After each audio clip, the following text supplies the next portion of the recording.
Hello, and welcome to another episode of the 100,000 Reasons for Gratitude. Please join me as we look at life through a lens of happiness. In today's episode, I am grateful for the divine illumination always present in my life. As we look at the word illumination, it refers to bringing light to a situation, to a moment, to your being. With light, light is life, and there can be no separation between the two, light and life. And life is a mixture of health, joy, peace, enthusiasm, passion.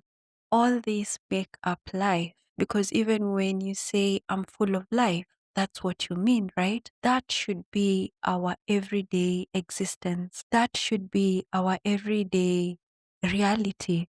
We should be lively. We should be full of that life and all its goodness that it comes with. Life is also light. And if life is light and every moment of our life, we are filled with light, then hence we cannot separate divine illumination to be just a moment, but rather it's the embodiment of us. It's the embodiment of our existence, of our everyday, of ourselves, really. And when we look at it in terms of every single moment is a moment of divine illumination. When we have moments of divine glimmer, when we're able to just be, you are illuminated by the virtue of being.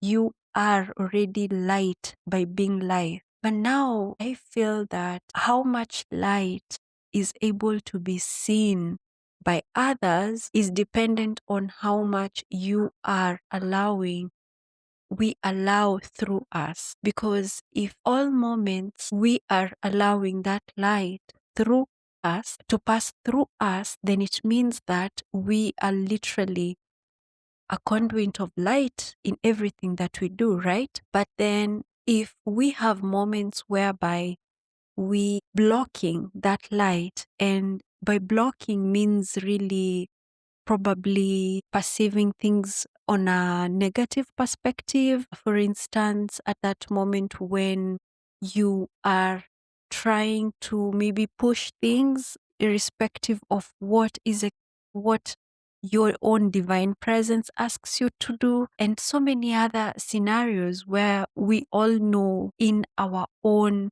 existence what points that we block that light, right? What happens if all we are, if all I am is just divine illumination in everything I do, in everything I think, in everything I speak, such that you are nothing but a lighthouse 24/7, not even just a lighthouse, but a candle, a lamp. But then we also become, as we usually say in this channel, a bubble of love, because you're able to, as you bump into every other aspect of life, which could be human, animal, plant, any other form of life, when you're able to bump into them, when you're already this lamp, what you do is you're passing that flame, right?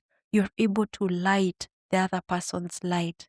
You're able to do that. And when that person's light is on, they do the same within the environment. Have you ever met a person who's so, for instance, so filled with joy that in their vicinity you can't help but be joyful? You meet somebody who's very calm. In their vicinity, you can't help but be calm.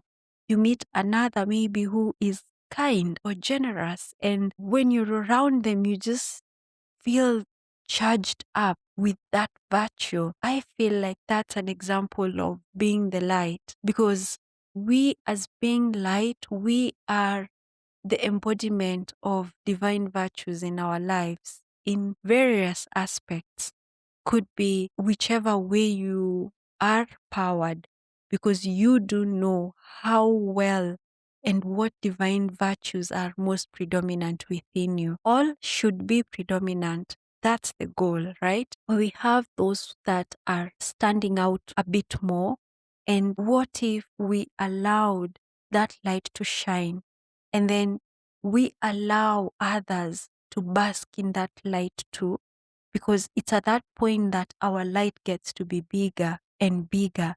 And through that, we make more change. So, divine illumination for me is literally in every moment because I have life. Hence, every single nanosecond is filled with illumination. When you behold something and that's already light flowing through you to see it, what if the lens through which we behold the item would be filled with so much light and love? I hope that that's what we realize, and that's how we become light to everyone and everything in our lives. I look forward to seeing you in the next episode.